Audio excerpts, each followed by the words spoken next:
Hi, all. Kinsey Schofield here. 2024 marks the 25th anniversary of the murder of Jill Dando. Now, Jill was a British journalist and television presenter, best known for her work on the BBC, hosting various programs, including BBC News, Crime Watch, and Holiday. She has several royal family connections, too, that we discover throughout this interview. Now, tragically, Jill was murdered outside of her home in London on April 26, 1999. Her death shocked the nation, and the case attracted widespread attention. Despite investigations and even trials, the perpetrator and his motives remain a mystery. Currently trending on Netflix in the States is Who Killed Jill Dando, a mini-series that delves into one of Britain's most high-profile murder cases. So we asked The Sun's crime editor, Mike Sullivan, to walk us through his 25 years of covering the Jill Dando murder mystery.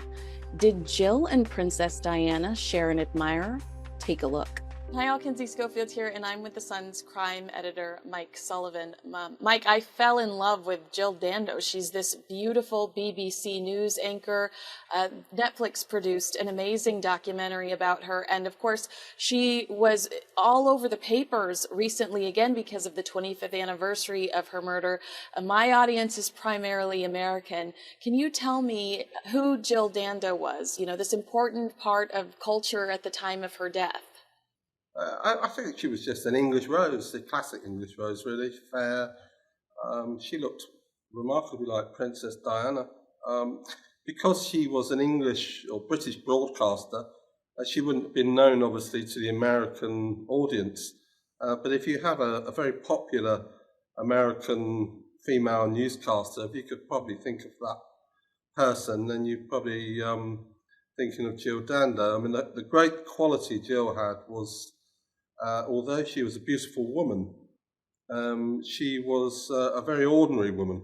So she'd worked in local newspapers where she grew up, the town she grew up in, Weston-super-Mare in Somerset, which is quite an old-fashioned seaside resort, probably something akin to the resorts you have in Maine or something like that. So she got a job on a local television station. Her talent, her magnetism on screen was recognised, and she then quickly became a national reporter for the BBC presenter. She presented a breakfast television programme, news channel, and then she went on to present a programme about holidays, more lifestyle thing, and perhaps significantly or not, she also presented a Crime Watch programme, which is called Crime Watch UK. Back at that time, it was very popular, and it was akin to the America's Most Wanted. So she was the face for that, and she was the face, becoming increasingly the face for the BBC.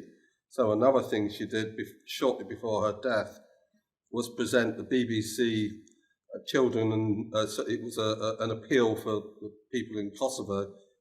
So she fronted that, and that later fueled speculation about what might have been the cause for her or motive for her murder.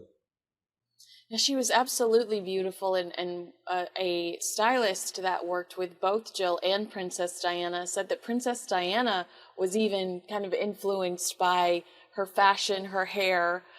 So how interesting that their worlds mixed and they were compared so often. The late Queen Elizabeth, said she was shocked and saddened by Jill's death at the time. Is it common for the Queen to comment on, I hate to use the word celebrity, but is it common for the Queen to comment on a death like that? Well, I can't remember her commenting very often on a death like that, but perhaps mainly she would have commented on major tragedies, serial murders. When I say serial, multiple killings in one incident, massacres. But that was unusual. And other people have described it as, the country reeling, similar to after the death of Princess Diana. Did you see that too? Were people, dropping flowers off? Were people devastated after Jill was taken? I don't think you could really compare the two.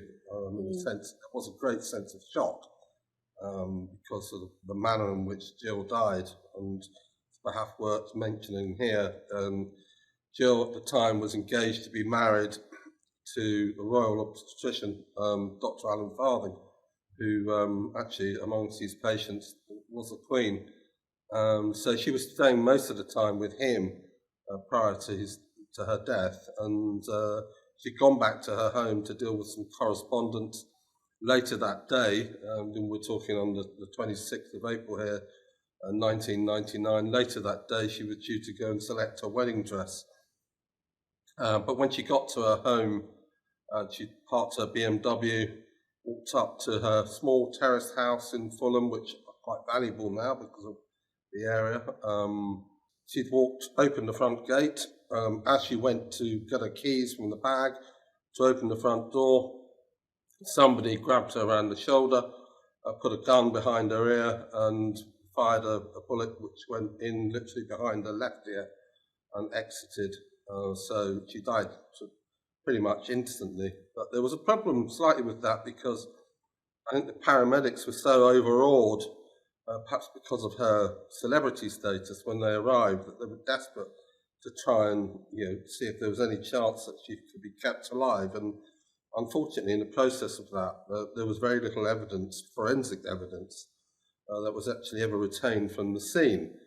So the police were left with almost a blank page as far as forensics were concerned, and they had to work out what the motive for her murder was. Why would you want to murder one of perhaps Britain's most famous or most loved, when I say celebrities, there was something quite homely about her. So she wasn't what I would call a celebrity. She didn't, I don't think, show off a celebrity. She was not the type of woman to turn up at celebrity parties and events. She was very well known, but there was something sort of simple and homely about her, which I think the population, or at least the audiences here, really responded to.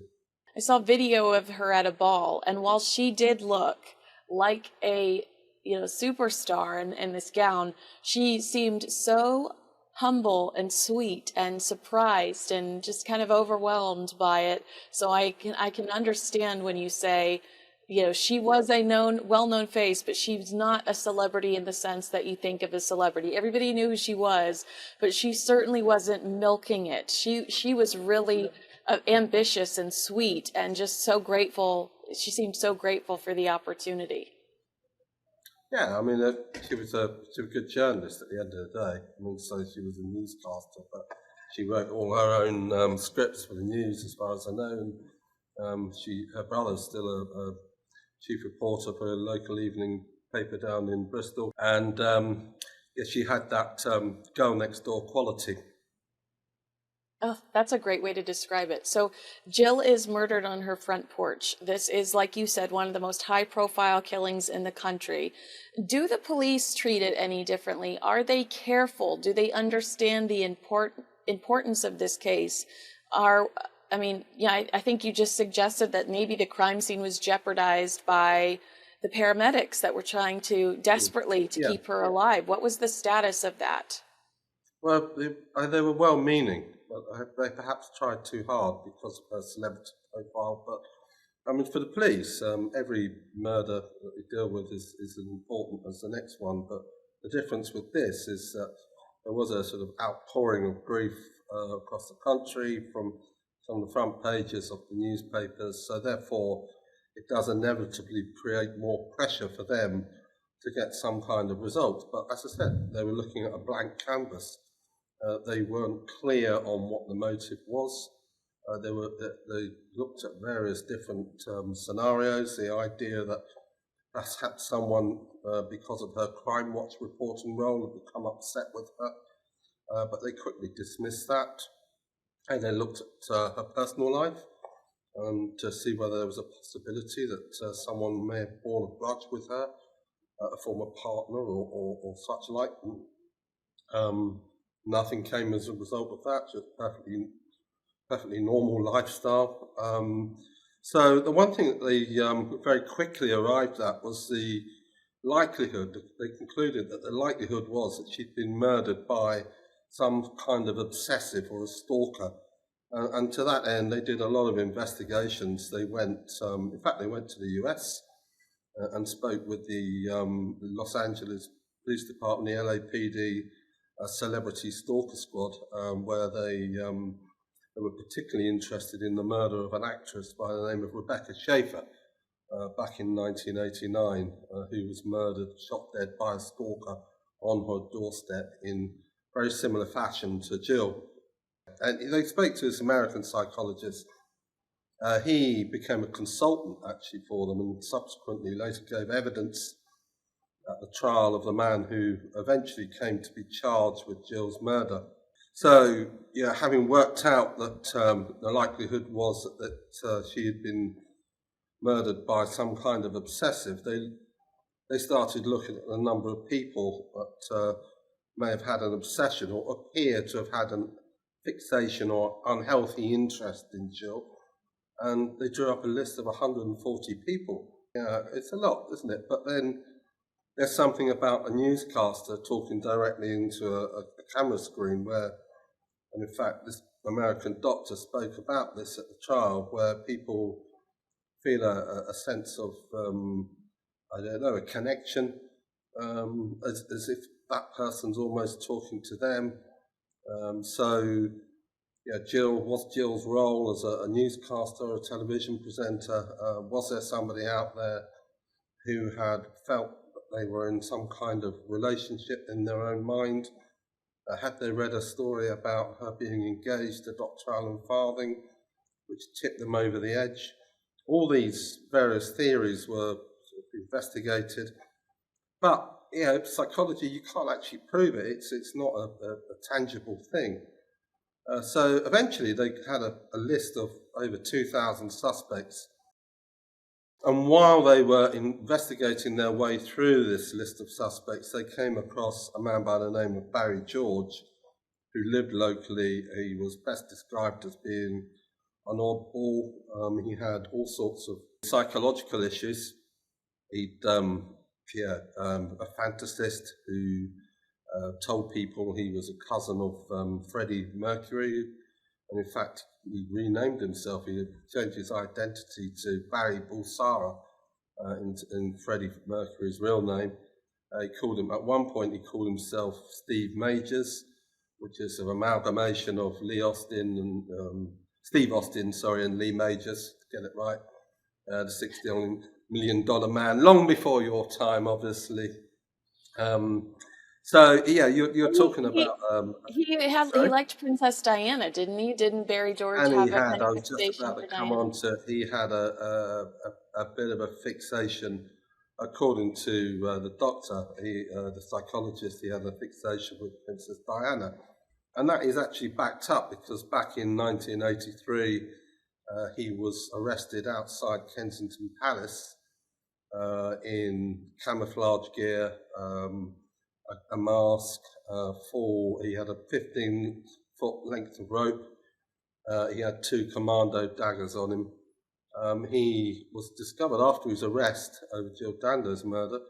It was discovered that he'd written down 2 car number plates for Princess Diana. He had lots of photographs of her. He'd also made himself a bit of a sort of stood out in the crowd at Diana's funeral, which was in 1997. She died in Paris, and had a large poster saying, Queen of Hearts, Barry Bulsaro, Freddie's cousin. Love.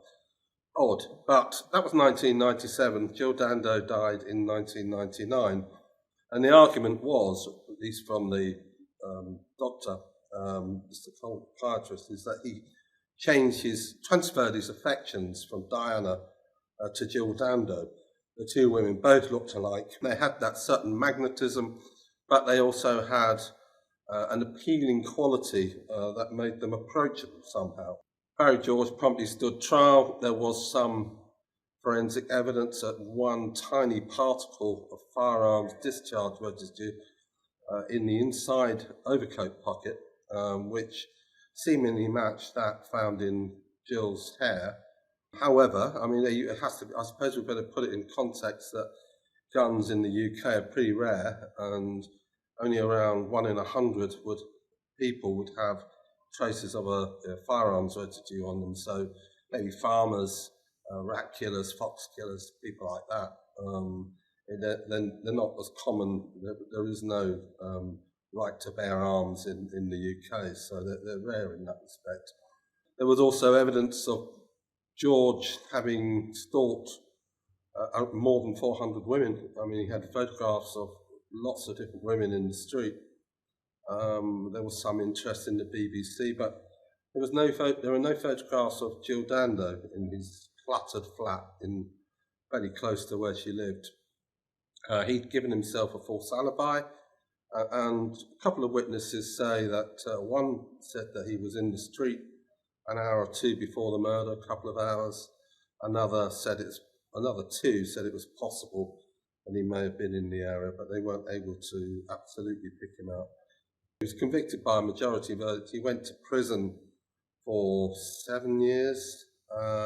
Eventually he got an appeal when the firearms discharge residue evidence was ruled out.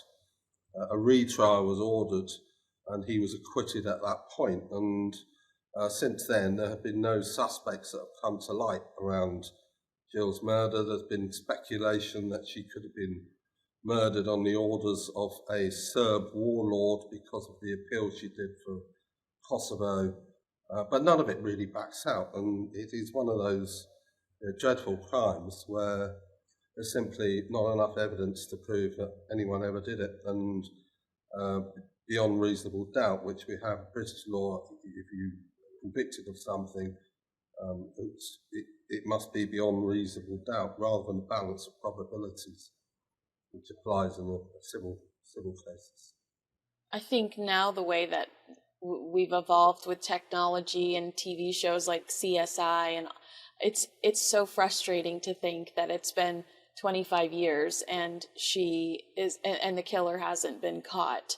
Have you heard any whispers about the case over the last 25 years? Have did like 3 years ago you hear, oh, they're looking at somebody new, or is this really a cold case and nobody's touching it and there's no hope on the horizon?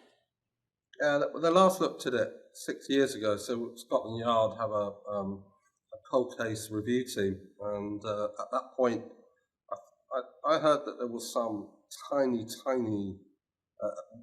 cell which couldn't be determined what it even was.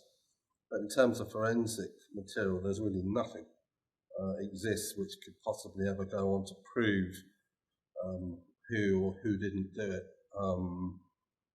So in that respect, it would need almost a confession at this point in time, which is extremely unlikely, I would have thought, at this point. So yeah, unfortunately, sometimes you watch a television show and there it is, that tiny bit of evidence, pour a kettle over it, and then voila, you've got the evidence and the killer's nailed, and that's the Hollywood ending for you. But there's no fairy tale ending here, or not that it would be a fairy tale, but there's no happy ending, or there's no justice. That would be the correct way to put this, and that is obviously very frustrating for Jill's loved ones. It's obviously something that they probably still struggle to deal with. I think anyone would, really. So yeah, it's unhappy for everyone.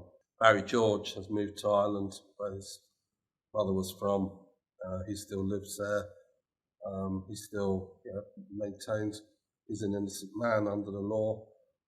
He tried to sue the Home Office here, the government, for false incarceration over the years that he was kept in, but the Supreme Court here refused to pay him any compensation or grant any compensation on the grounds that there was no actual new evidence to prove his guilt. So there are, for him, and you have to accept he's an innocent man under the law, it's still not quite clear cut under that.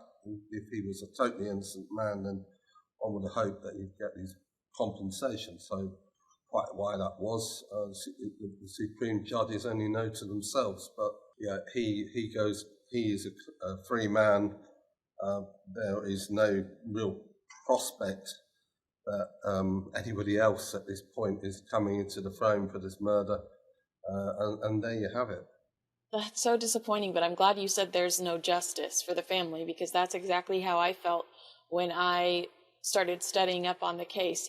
Jill's brother Nigel has said that it could have been simply a wrong place at the wrong time kind of situation, or someone that wanted their 5 minutes of fame by shooting her. But why wouldn't that person brag about it? If that was their ultimate objective, wouldn't Yeah, we have heard about that person bragging about it? yeah. Or Mark Chapman, who shot John Lennon dead, then hung around afterwards with a copy of Catcher in the Rye, and he wanted the notoriety for it. So yeah, I mean, if it wasn't obsessive, then why didn't that person stay behind to explain why they'd done it? Or was it an obsessive who developed a love for her, which she knew nothing about? She'd done something, perhaps it was the engagement with Dr. Alan Farthing. She'd done something that had somehow really annoyed that person, and he decided that she had to die. Or we're assuming it's a he. But this case is still wrapped up in total mystery, and in London now we've got a lot of CCTV cameras. But back in 1999, those cameras weren't, the proliferation wasn't there. They looked at, I think, 80,000 mobile phones that were in the area operating at that time. They went to huge lengths to try and work out, to establish who was in the area, find this person who did it. The police took the person they believed had carried out the murder to trial, but the law said that he didn't do it, so it went back to square one, and at square one it's remained since then. Mike, you can tell me that you refuse to answer this question if you want to, but I guess I'll wrap this up with, who do you think killed Jill Dando? I haven't got a clue. I mean, if the police don't know, and nobody knows. That's the whole point. Nobody knows who killed Jill Dando. And you could speculate on whether it was something to do with her professional life. I think what killed Jill Dando, the only thing you can say for sure is that she died, I think, because of her celebrity status. A mystery it shall remain, unfortunately, and it looks like that won't change anytime soon. Well, thank you so much for your time and your vast knowledge on the topic. I'm so impressed with you. So I greatly appreciate you spending time with me today and sharing all this with me. Okay, no, it's a pleasure to chat with you. Can you believe that we are still not even an inch closer to the truth? You can continue to follow Mike's incredible crime coverage over at The Sun. Now, this is my all-new YouTube channel called Kinsey Schofield Unfiltered. I'm bringing you the latest on royals and entertainment multiple times a week, and I want your feedback on what we should do next. Where should we go? Talk to me. Make sure to like this video, leave a comment below, and share with a friend. Subscribe to Kinsey Schofield Unfiltered today, and I'll see you again soon. Thanks for watching.